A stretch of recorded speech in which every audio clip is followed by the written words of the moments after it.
Hi guys, welcome to our channel mister Sisindri. Big boss Telugu season 9 చదరంగం నుంచి ఇప్పుడిప్పుడే రణరంగంగా మారిపోతుంది. బిగ్ బాస్ హౌస్లో బంధాలు కూడా దాదాపుగా అన్నీ తెగిపోయాయి అని చెప్పవచ్చు. బంధాలకి మెయిన్ కార్యకర్త అయినటువంటి భరణి కూడా ఎలిమినేట్ అయ్యి బయటకు వెళ్ళిపోవడంతో అందరూ కంగు తిన్నారనే చెప్పాలి.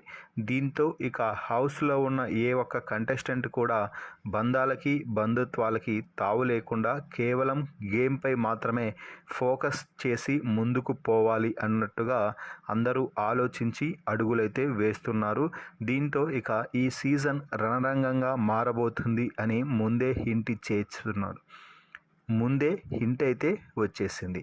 ఇక ఈ నేపథ్యంలో 7వ వారం జరిగిన నామినేషన్స్లో ఒక్కొక్కరు రెచ్చిపోయారనే చెప్పవచ్చు. ఇప్పటి వరకు ఫేస్ టు ఫేస్ నామినేషన్స్ చాలా తక్కువగా జరగడంతో తమలో ఉన్న కోపాన్ని, ఎదుటివారిపై ఉన్న ఆక్రోశాన్ని మొత్తం ఈరోజు బయటకు తీసి నామినేషన్స్లో తమలోని వైల్డ్ ఫైర్ని అయితే చూపించారు. ఇక 7వ వారం నామినేషన్ ముగిసే సమయానికి మొత్తం 8 మంది కంటెస్టెంట్స్ అయితే నామినేట్ అవ్వడం జరిగింది ఈ వారం ఎలిమినేషన్ కోసం.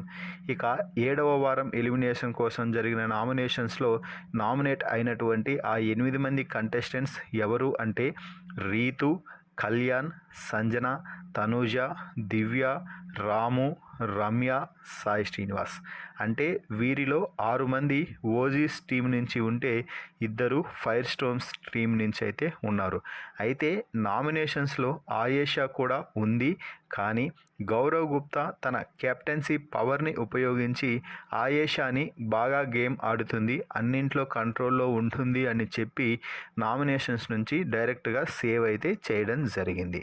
సో ఇలా 9 మంది నామినేషన్స్లోకి రావాల్సింది 8 మందితో నామినేషన్ ఫైనల్ లిస్ట్ అయితే వెలువడింది అని చెప్పవచ్చు.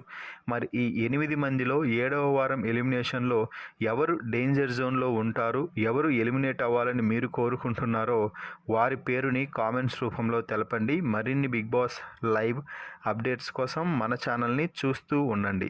Please subscribe our YouTube channel mister సిసింద్రి.